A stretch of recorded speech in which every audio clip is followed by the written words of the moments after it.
it's bringing a lot of controversy. So there's a balance that you need to find that I think we're still looking for, and this tournament will help us for. I think what we're forgetting, or they're forgetting, is even though there've been a lot of good decisions in this way, it's not for every decision. It's got to be 100% clear, surely. I know. I like VAR and you get it right, and that's great. But what I didn't like in that game was the players' behaviour.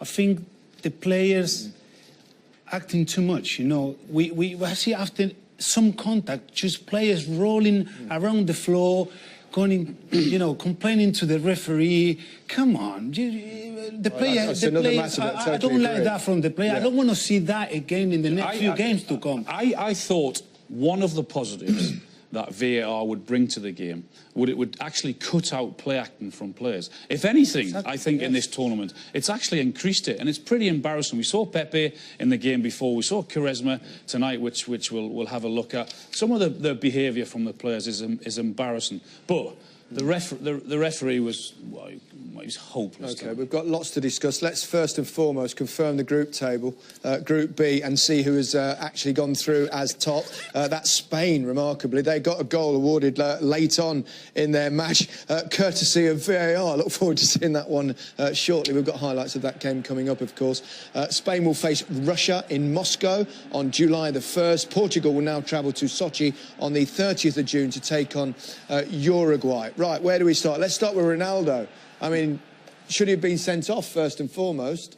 No, I don't. Do you think they got it right? I think. I would imagine the whole of Portugal held its breath at this point. Yeah, it is stupid from Ronaldo, but I don't think it's enough to give him a red card for that.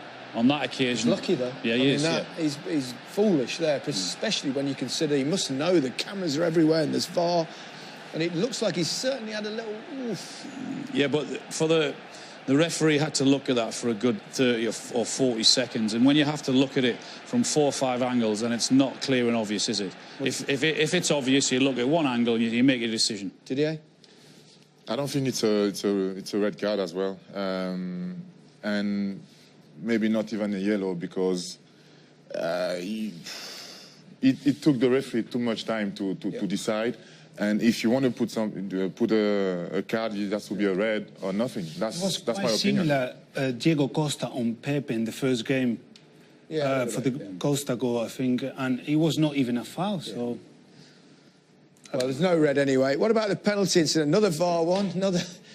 This was Ronaldo on Ronaldo. Obviously, was this a penalty? Well, his original decision is no, isn't it? Yeah. So I go back to my previous point that. Well, I personally thought that was well. 2 or 3 of us on here didn't, but so we that can't be clear and obvious. So I agree with that. Yeah, exactly. Yeah. No. Didier? I think there's still going to be controversy, because at the end of the day, and I said it in few occasions, it's the referee who decides. It's his decision.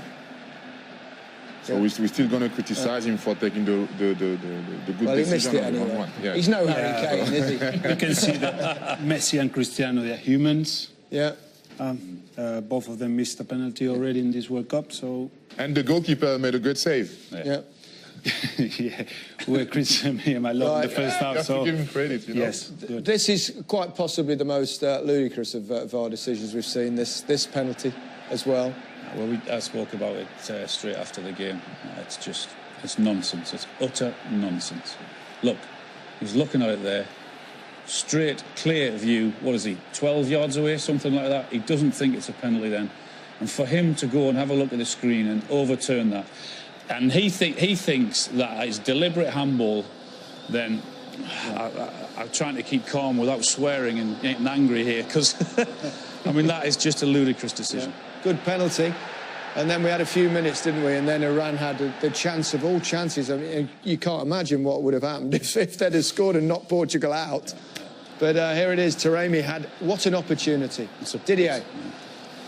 Well, it's a good second ball, but I think the goalkeeper closed the space for him, so he couldn't.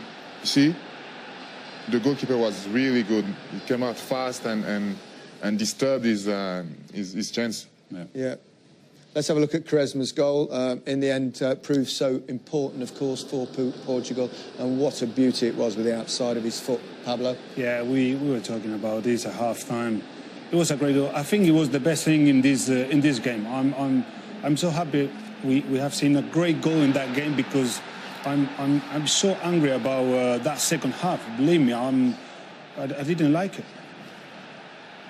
But that was a great finish. Magnificent, absolutely magnificent. Outside of the boot, such a tough skill to do that. Lovely. And that was the one occasion